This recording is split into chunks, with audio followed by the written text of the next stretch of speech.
So, I wasn't what it...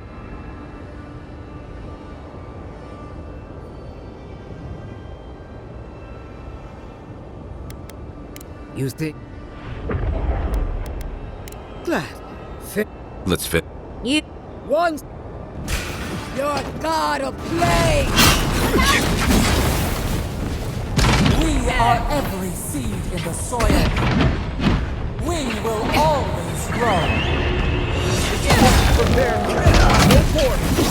Come on! Let's get her already! One last time!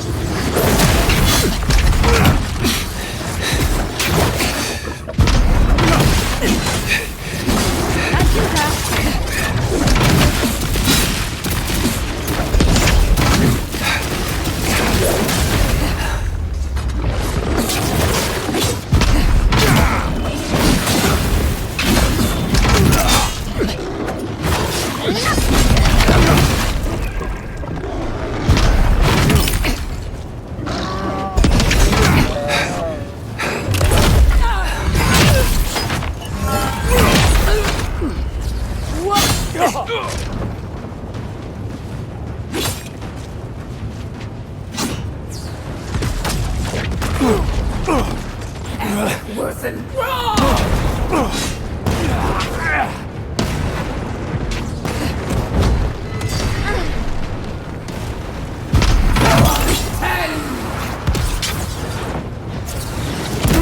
Don't think so, dear. Nothing's stopping me!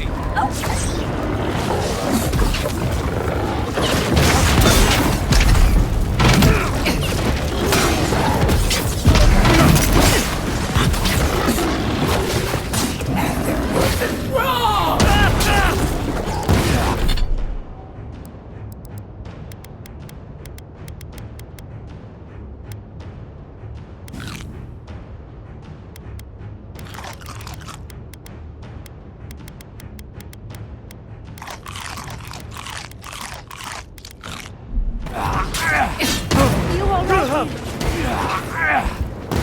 right?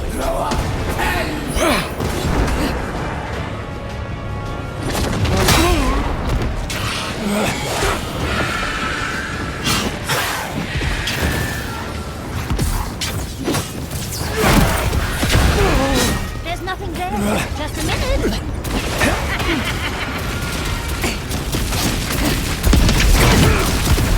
Worth and wrong!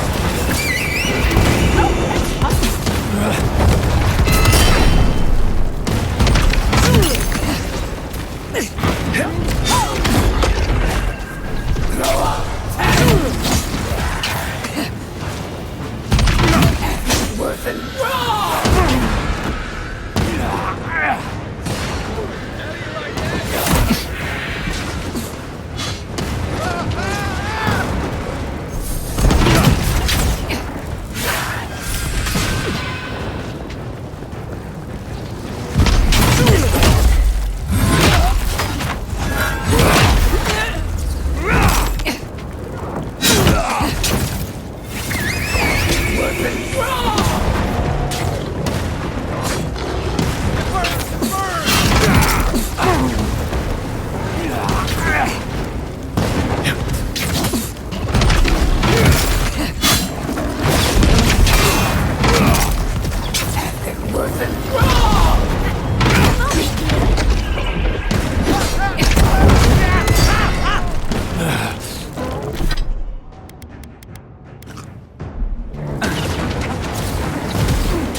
On my last legs!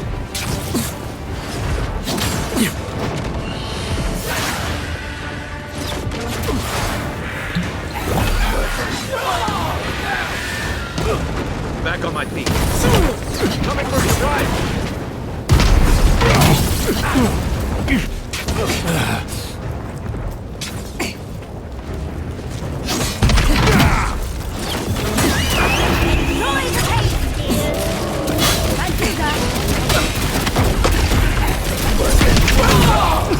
Again! Won't it come? Help me! One last time!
looking so good.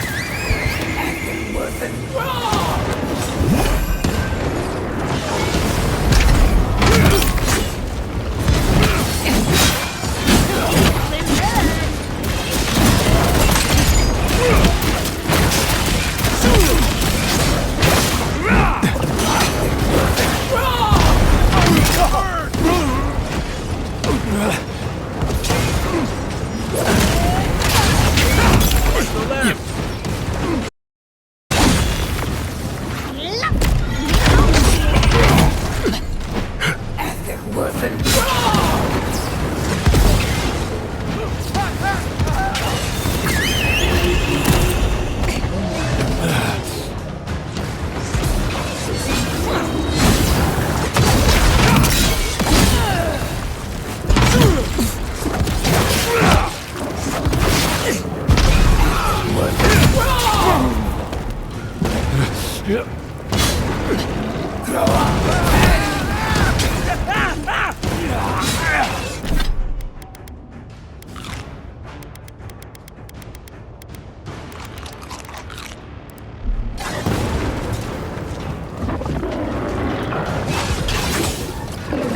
Just a minute.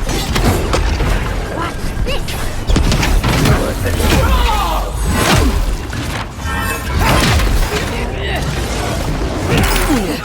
Monica! Where are you? No! Don't abandon me now! Just an old boy. This is it. Monica's older. Get her now.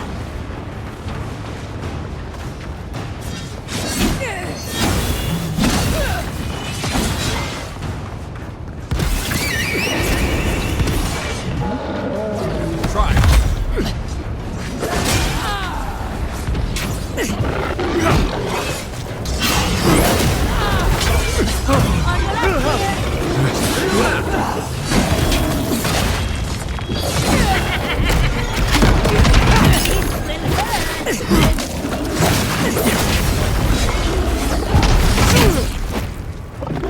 Enjoy the pain, dear. Get it together, Loki.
There you are!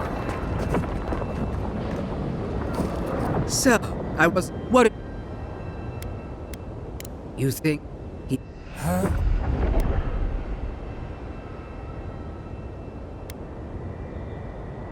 Huh? Caught.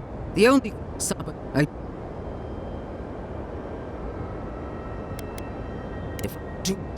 We would not welcome her death. Oh, Let's. You. you're a god of plague! We are every seed in the soil. We will always grow. No more. Come on. Get her off. One last shot.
There's nothing there.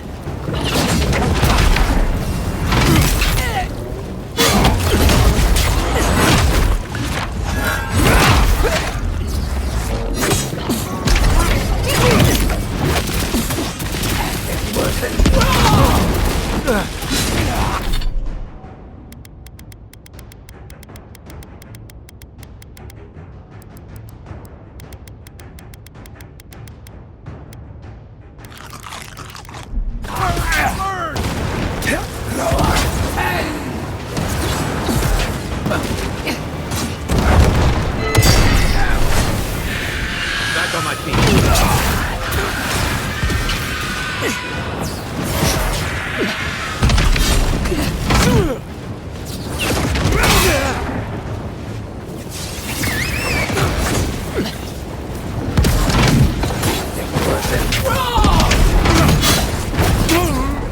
Don't need a moment, dear.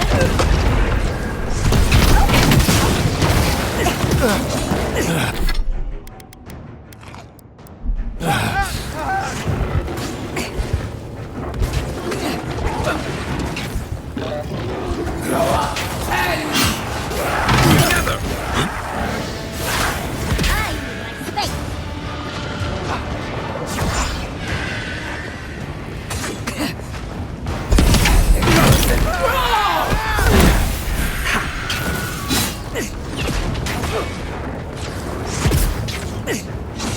Patient steering.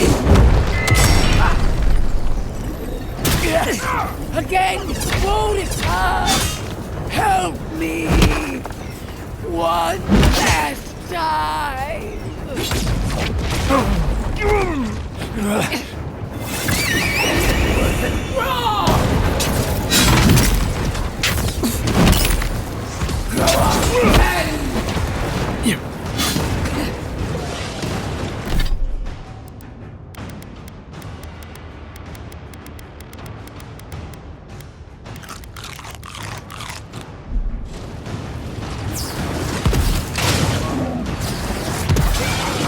Watch the left.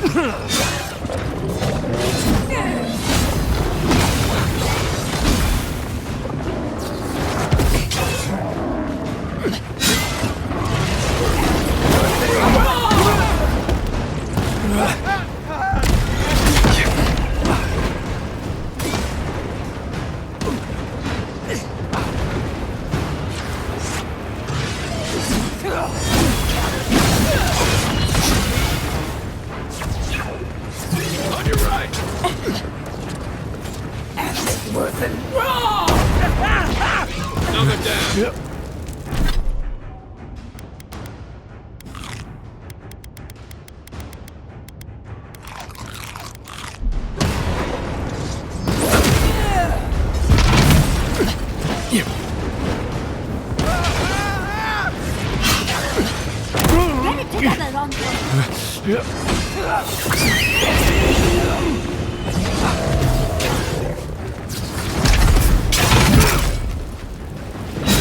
Not looking good. Enjoy the pain, dear.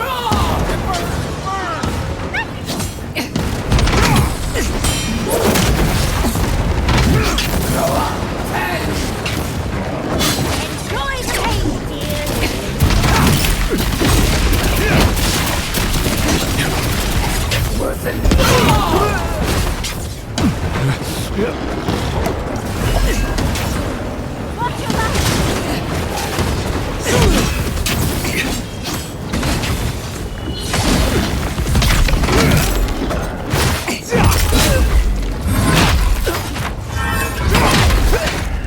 They won't get past me!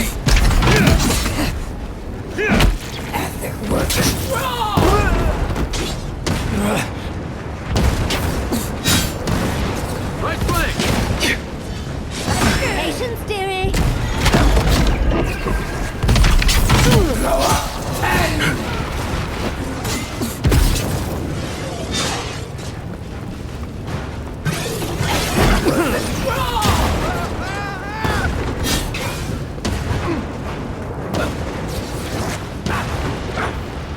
On the left.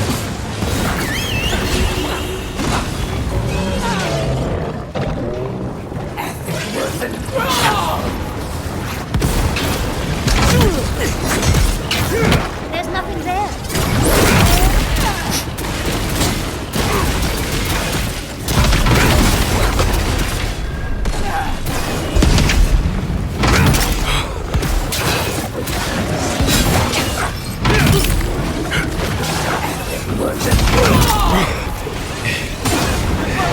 That's it for me!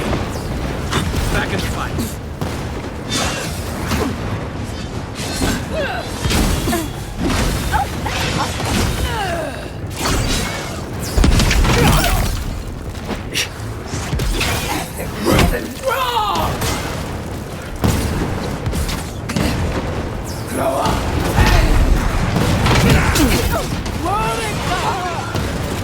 Where are you? No! Don't abandon me now! Yes, good on, boy. This is it! Look at the sun with us. Get her now.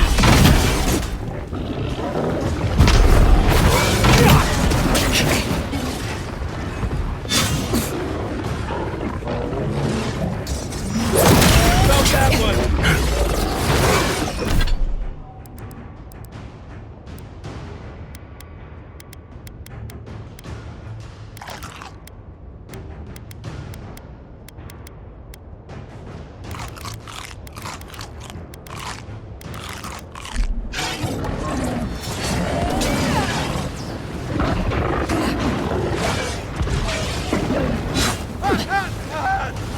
Need a moment, dear.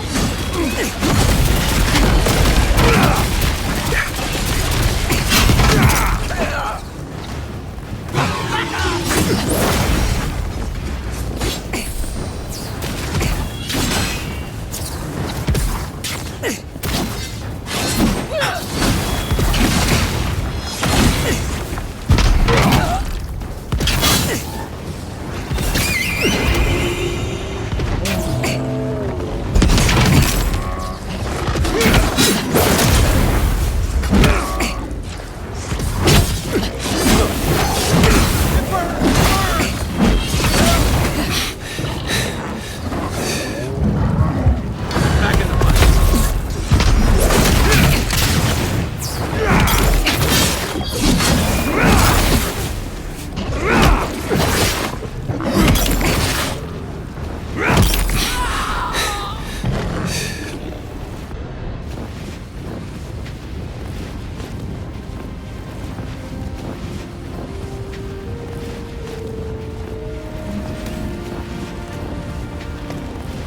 Wherever Ludwine is now, she must be seething.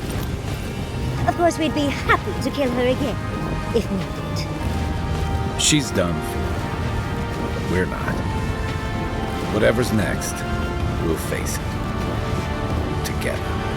Gods, you're all gonna make me sick. But carry on. Unraveled at last. We no longer feel her wire against our flesh. We are free always. We are free forever. Silence falls over Paradise, as though the city is holding its breath. Then you hear it, the ringing of a distant bell, the waving of banners, and cheers of victory. After a short and bloody conflict, the dust has finally begun to settle. You feel Sapadal close to your thoughts, stirring with interest. The god of the living lands is observing this moment, unfettered by confusion or fear. For the first time in centuries, they understand. The Paradise militia rallies to you, the outsider who defended them in their hour of need. Whatever happens next, you have won their confidence. You take a moment to reflect on the calm. Not so long ago, you arrived at these shores on a simple errand, which turned out to be anything but simple. The dream scourge is over, and the island has been cleansed of plague. A time of healing and mourning follows. People look to you for answers about the source of the affliction. You tell them the truth, how the plague came from a power beyond mortal understanding, and how it is finally at peace. The Living Lands is now a colony of the Adiran Empire. New governments replace the old, and imperial law reigns over the frontier. An age of order and discipline is just over the horizon. The rebels of Paradise come to learn that resistance is futile. After the assassin Egwolf died in custody, many of his worst fears about the Empire are confirmed. Some of his people splinter off, while others abandon the fight entirely. Their alliance is never the same. The refugees of Emerald Stair resettle in Thirdborn, bringing their skills and research to aid the local community. What starts as an uneasy partnership blossoms into a bond of trust. Through shared adversity, they find common ground. The ashes of Fior Messiverno continue to smolder. Scavengers avoid the ruins, fearful of spirits unleashed by animancy gone awry. The once promising city is nothing but a cautionary tale. The people of Shatterscarp find themselves caught between two sides, with Adirans keeping rule over the colony and Dream Thralls still stalking the hills. Despite the steady flow of Adiran goods, some Thirdborners leave the city, trusting their chances with monsters more than those with an empire. The ones who remain watch with wariness and patience, waiting to see if Adir might let down its guard. With Solace Keep destroyed, the Pargrunan find themselves at the mercy of a world they once turned away from. Some cling to the site of the fallen fortress, rebuilding a meager settlement. Others are lured by Adiran riches to perform their craft work for the Empire. Kostya spends the rest of his days in Adir, negotiating better terms for his people. It is a life of luxury, but a bitter one. As the din of battle fades and the dust settles in Paradise, Kai finds himself alone again. He longs to enjoy the camaraderie that follows a skirmish, but something is missing. The songs ring hollow in his chest, and the drink lands dry in his throat. He packs what little he has and makes for the coast. He doesn't know where he will go, only that his time in the Living Lands is through. There was a lifeline here, but he never quite grasped it. He will drift. With his travels alongside the envoy complete, Marius is left directionless once again. Rather than disappearing into his cups, however, Marius leans on his time among his companions to give him the strength to re-enter society and find comfort in civilization. He establishes a route between Paradise and Thirdborn, guiding travelers between the two in return for money and supplies. And while he has a reputation for being aloof, he joins the campfires from time to time, sharing stories of his time with the envoy that most travelers believe are completely made up. Giada learned much in your time together. How to stand up to authority, how to face the unknown, and how to move on from the past. But her family's unfinished work weighs heavily on her soul. Her inheritance is the burden of achieving the impossible. Such is the life of an animancer. At least now she has the right tools for the job, and new friends to help her through hard times. No longer under the threat of imminent death, Yardsley returns to the Animancers. Reunited with her beloved Quilici, she helps him and the Animancers as they put their lives together after the attack on Fior Messiverno. Eventually, she even has something nice to say to Vidaro. As the days pass in contentment and relative peace, Yardsley is struck by the persistent feeling that something is missing. Though she still devotes herself to her studies of both the arcane and the godless, the restlessness never goes away. Freed from torment for the first time in centuries, Sopadal turns their prodigious curiosity to the people that shaped them. They observe the ways their people live, and they think deeply about what they see. Though they flinch away from moments of violence, and they grieve souls returned to them too soon, the rage that once shook cities to rubble no longer rules them. Instead, they come to you with questions. They want to understand. After a time, they begin tentatively to garden. Where they can, they improve the lives of Kith, and the suffering that troubled them is reduced, if never fully eradicated. Their grief compels them to love, and they love unreservedly, with the power of a god. Sopadal has questions about what happens tomorrow, and the day after. You do your best to keep them calm, until the voice in your head is little more than a polite whisper. After everything you've been through, you don't mind the company. The sounds of celebration pull you out of reverie. Many are waiting to greet you with open arms. You take a moment to catch your breath and savor it, because everything is about to change.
Wherever Ludwine is now, she must be seething. Of course, we'd be happy to kill her again, if needed. She's done for, but we're not. Whatever's next, we'll face it. Together. Gods, you're all gonna make me sick. But carry on. Unraveled at last. We no longer feel her wire against our flesh. We are free always. Silence falls over Paradis, as though the city is holding its breath. You feel Sopadal close to your thoughts, stirring with interest. The god of the living lands is observing this moment.